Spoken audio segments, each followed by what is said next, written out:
नमस्कार दोस्तों, स्वागत है आपका स्टडी फॉर सिविल सर्विसेज में। वीडियो को पूरा देखिए। कोई भी आपका फीडबैक है, कोई सजेशन है, तुरंत वीडियो में कमेंट करके जरूर बताइए। अच्छा लगे तो वीडियो लाइक जरूर कर लीजिए और ऐसे वीडियो लगातार फ्री में पाने के लिए चैनल को तुरंत सब्सक्राइब कर लीजिए और बेल आइकन को जरूर टैप कर लीजिए ताकि आगे भी सारे वीडियो आपको मिलते रहे। यूट्यूब में फॉलो करते हैं तो प्लीज ये वाला फ्री टेलीग्राम चैनल जरूर ज्वाइन कर लीजिएगा। सारे नोटिफिकेशन, सारे अपडेट यहीं पे आते हैं, ध्यान रखिएगा। स्टडी फॉर सिविल सर्विसेज का कोई भी पेड ग्रुप अगर आपको ज्वाइन करना है तो सिर्फ 856480569066089752386445 यही नंबर है हमारे, सिर्फ जहां पे कॉल या व्हाट्सएप कर सकते हैं। इंस्टाग्राम पे हमारा पेज जरूर फॉलो कर लीजिएगा, studyforcivil.services है। ट्विटर पे हमको जरूर फॉलो कर लीजिएगा, @studyforcivils है। सारे क्वेश्चन अटेम्प्ट करिए और स्कोर अपना तुरंत कमेंट करके बताइए। दोस्तों नमस्कार, स्टडी फॉर सिविल सर्विसेज में आपका स्वागत है। यूपीपीएससी पेड क्विज कंटिन्यू करेंगे। चलिए नेक्स्ट क्वेश्चन से। क्वेश्चन यहाँ पे है, हाल ही में निकोस क्रिस्टोडोलाइट्स है ना, ये पूरा इनका नाम है। तो साइप्रस एक कंट्री है, इसके राष्ट्रपति के रूप में ये चुने गए हैं, तो नाम इनका ध्यान रखेंगे, ठीक। और क्वेश्चन ये है कि साइप्रस की राजधानी कहाँ पे है। तो मेडिटेरियन सी जो है आप देखते हैं, उसके सराउंडिंग जो कंट्रीज हैं उसी का एक पार्ट है साइप्रस भी। टर्की के नीचे का जो एरिया देखते हैं ना, वहाँ पे है, ठीक। जिसकी कैपिटल है निकोसिया। नेक्स्ट है, हाल ही में किस अंतर्राष्ट्रीय संस्था ने महामारी संधि का जीरो ड्राफ्ट जारी किया, ठीक है। एक डॉक्यूमेंट है एक प्रकार का, zero draft of pandemic treaty. इसको लाया है WHO ने। इसमें बेसिकली इंटीग्रेट करना है ग्लोबल और नेशनल लेवल पे जो भी पैंडेमिक से कह लीजिए लड़ने के लिए प्रिपेयरनेस है ना नेशंस की, उसको, ठीक।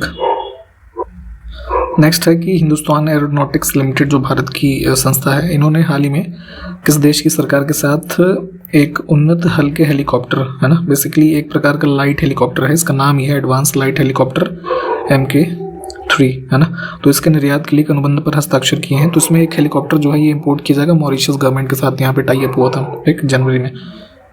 डी विकल्प को चुनेंगे। इसमें देखिए, राजस्व खुफिया निदेशालय ने किस देश से सोने की तस्करी को रोकने के लिए ऑपरेशन ईस्टर्न गेटवे शुरू किया है, ठीक है। इस ऑपरेशन का नाम ध्यान रखेंगे, ऑपरेशन ईस्टर्न गेटवे। बांग्लादेश से जो गोल्ड स्मगलिंग होती है उसको स्टॉप करने के लिए यहाँ पे ये ऑपरेशन लॉन्च किया गया है, ये जो है DRI के द्वारा। और रिसेंटली अभी जो है अराउंड फरवरी में लगभग 25 kg जो है गोल्ड भी इसमें सीज किया गया था, ठीक है। उसके बाद इसको लॉन्च किया गया है। आगे देखिए, फार्मूला रेसिंग जो होती है उसका एक आयोजन होता है फार्मूला ई-प्रिक्स है ना। तो ये पहली बार भारत में आयोजित हुआ है, कहाँ पे, हैदराबाद में। ये ध्यान रखिएगा, इंपॉर्टेंट है ये, ठीक। और इसको किसने जीता है, तो ये फ्रांस के प्लेयर हैं है ना, जीन एरिक वर्गन। इसमें देखिए कुछ पावर प्रोजेक्ट है और राज्य का पेयर है, गलत को हमको चुनना है, ठीक है। तो शिव समुद्रम केरला में नहीं, कर्नाटका में है ना। इस पे आपका रावी रिवर, सॉरी रावी नहीं, कावेरी रिवर जो है, ठीक। बाकी के विकल्प ठीक है, इनको देख लीजिए। इसमें कुछ और डैम्स हैं और रिवर का पेयर है, तो कौन सा सही सुमेलित नहीं है। तो पोंग डैम जो है ये आपका इसमें है हिमाचल प्रदेश में, ब्यास रिवर पे है ना। इस वजह से ये गलत हो जाएगा। इसमें देखिए, भारत की पहली भूमिगत जल विद्युत परियोजना जिसका नाम है संजय विद्युत परियोजना, किस राज्य में स्थित है, तो ये है हिमाचल प्रदेश के किन्नौर डिस्ट्रिक्ट में है ना। ये पूरी तरीके से देखेंगे तो अंडरग्राउंड प्रोजेक्ट बना है और जिस रिवर के ऊपर बना है उसका नाम है भबा, ठीक। और जो है लगभग 120 मेगावाट का कुछ कैपेसिटी है, ठीक है। चाहे तो थोड़ा डिटेल में देख लीजिएगा। यहाँ पे जो एग्जाम्पल्स लिखे हुए हैं डेजर्ट्स के, उसमें से ट्रॉपिकल कौन सा नहीं है ना। तो गोबी यहाँ पे जो है ये मंगोलिया के रीजन में आप देखते हैं ना, ये टेम्परेट में आ जाता है, ठीक। ये ऑड हो जाएगा। इसमें से कौन सा मरुस्थल दक्षिणी गोलार्ध यानी कि साउदर्न हेमिस्फीयर में है, ठीक है। तो आप जानते हैं कि 0 डिग्री ये जो आप इक्वेटर देखते हैं उसके नीचे का एरिया आप देखना साउदर्न हेमिस्फीयर। तो इसमें से जो कौन सा हो जाएगा आपका कालाहारी, ठीक है। ये अफ्रीका में है, इधर नामीबिया वगैरह का जो रीजन आप देखते हैं। अब देखिए, कई प्रकार की मिट्टियों में से एक होती है लैटेराइट, उसके संदर्भ में कौन सा कथन सही नहीं है ना। तो यहाँ पे बी विकल्प हमारा इसमें हो जाएगा गलत। इसमें लिखा है पोटाश की मात्रा जो है अधिक होती है, ये गलत है, ये है ना डेफिशिएंट होता है ये। बाकी के 3 विकल्प जो है ठीक है। इसमें भी देखिए लैटराइट सॉइल्स के बारे में ही कुछ और स्टेटमेंट है, कौन सा गलत है फिर से। तो जो ऊपर हमने बातें देखी उसके एडिशन में यहाँ पे जो स्टेटमेंट है ये भी हैं। बॉक्साइड या फेरिक ऑक्साइड जो है ये इसमें सबसे ज़्यादा पाया जाता है, ठीक है। और अगर हम इसमें डिफिशियंसी की बात करें तो जैसे यहाँ पे सिलिका की मात्रा कम होती है, लाइम कम होता है, पोटाश कम होता है, हमने देखा था, नाइट्रोजन है ना, मैग्नीशिया, ये सब कम होते हैं, ठीक है। और इसमें गलत अगर हम देखें तो ये डी विकल्प हमारा गलत हो जाएगा। लिखा है कि बागान फसल जैसे चाय, कॉफ़ी, रबर के लिए उपयुक्त नहीं है, तो ये गलत है। लैटराइट सॉइल में कुल मिलाकर के यही चीज़ें जो है मुख्य रूप से उत्पादित होती हैं। और यहाँ पे देखेंगे आप इंडिया में जो वेस्टर्न घाट का रीजन है मुख्य रूप से कर्नाटका का, यहाँ पे लैटराइट सॉइल्स पाई जाती हैं, ठीक है। लगभग देखेंगे तो सी लेवल से 1000-1500 मीटर की ऊंचाई पे, तो ये गलत हो जाएगा। इसमें है कि कौन सी जो मिट्टियाँ लिखी हैं उसमें से कौन सी बेसाल्ट लवा के अपेक्षा के कारण निर्मित हुई है। तो पहले भी कई बार ये तो बताया हुआ है आपको, दक्कन रीजन में आप जो देखते हैं तो बेसाल्टिक लावा के डिपोजिशन से फॉर्मेशन हुआ है ब्लैक सॉइल यानी कि रेगुर का। इसमें देखें लोमी सॉइल यानी कि दोमट मिट्टी में कौन सा कण मिलता है। तो देखिए इसका कॉम्पोजिशन लोमी सॉइल का लगभग कुछ इस प्रकार से होता है कि 50% में सैंड, सिल्क और क्ले पार्टिकल्स जो यहाँ 3 विकल्प में लिखे हैं ये पाए जाते हैं, और 50% में कुछ कह लीजिए खाली स्पेस और वाटर का कॉम्पोजिशन होता है, ठीक है। तो ये होता है मेन रूप से, तो तीनों इसमें करेक्ट हो जाएंगे।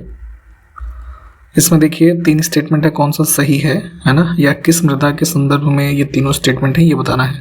तो इस मृदा का निर्माण बेसाल्ट चट्टान के अपक्षय व पर्दन से हुआ है, तो अभी हमने शायद ऊपर ही देखा था, आपको पता चल गया होगा। ड्राई ऑफ एग्रीकल्चर के लिए जो है यूज़ होती है, शुष्क कृषि के लिए, और टिटैनिफेरस मैग्नेटाइट इसमें पाया जाता है, ठीक है। इसके ही प्रेजेंस के कारण इस मिट्टी का रंग ब्लैक है, जिसको आप काली मिट्टी रेगुर सॉइल कहते हैं, ठीक। इसमें देखिए एलुवियल सॉइल की लोकेशन आपसे पूछी जा रही है कहाँ पे पाई जाती हैं। तो मोस्टली आप देखेंगे कि जो रिवर सेडिमेंटेशन होता है ना, उसमें ही ये पाई जाती हैं। तो ए विकल्प हमारा करेक्ट हो जाएगा। जैसे इधर आप देखें गंगा का जो हमारा इंडो गैंगेटिक प्लेन है, ठीक है, इधर असम के रीजन में ब्रह्मपुत्रा प्लेन्स में यहाँ पे मुख्य रूप से एलुवियल सॉइल्स मिलेंगी।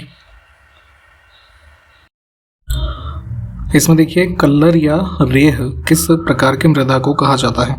तो ये दोनों नाम है इसके आपके जो है क्षारीय मृदा के, ठीक। ए विकल्प को चुनेंगे। और इसमें जो है 2 ये नाम तो हैं ही, इसके अलावा जैसे कई बार चौपन कहा जाता है, राकर कहा जाता है ना, इन सब नामों को भी ध्यान रखें। अब देखें लैटराइट मिट्टियों के बनने में निम्नलिखित प्रकार के प्रदेशों में से कौन सा सहायक है। तो अभी हमने ऊपर भी जो बात की थी कि अब ये वेस्टर्न घाट में जो आप देखते हैं तो क्या है, यहाँ पे हाई रेन है ना, और टेम्परेचर भी ज़्यादा है, तो ये सब रीजन जो होते हैं एक तरीके से इसके फॉर्मेशन में हेल्पफुल होते हैं। इसमें देखें करेवा मृत्तिका है ना, बेसिकली एक लैंड फॉर्म का स्ट्रक्चर है करेवा, जो उसको करेवा भी बोलते हैं, यहाँ पे पाई जाने वाली सॉइल। तो इसमें एक प्रकार की केसर की वैरायटी है ज़ाफ़रान है ना, इसका प्रोडक्शन होता है। तो ज़ाफ़रान जानते हैं आप मेनली इंडिया में कहाँ पे होता है, कश्मीर में। तो ये वही पूछा जा रहा था यहाँ पे, ठीक। तो कश्मीर हिमालय करेक्ट हो जाएगा। इसमें देखिए जो यहाँ पे हमारे पास पेयर्स दिए हुए हैं, तो सॉइल है और उसकी विशेषता जो एक है उसके रेफरेंस में तो सही वाला बताना है, ठीक है। सही गलत वाला प्लीज़ बहुत ध्यान से देखा करिए। तो रेड सॉइल में देखेंगे तो लीचिंग की घटना जो है ना, ये ज़्यादा होती है, ये करेक्ट होगा। बाकी के जो है ये सब तीनों पेयर गलत हैं। इसमें देखें खादर मृदा को स्थानीय भाषा में निम्नलिखित में से किस नाम से जाना जाता है, ठीक। तो दोआब रीजन्स में आप देखते हैं खादर और ये बांगर टाइप ऑफ सॉइल्स जो है मुख्य रूप से ये इनका एरिया ये होता है, और इसमें इसको नई जलोढ़, बलुआ, मटियार, दोमट इन सभी नामों से जानते हैं।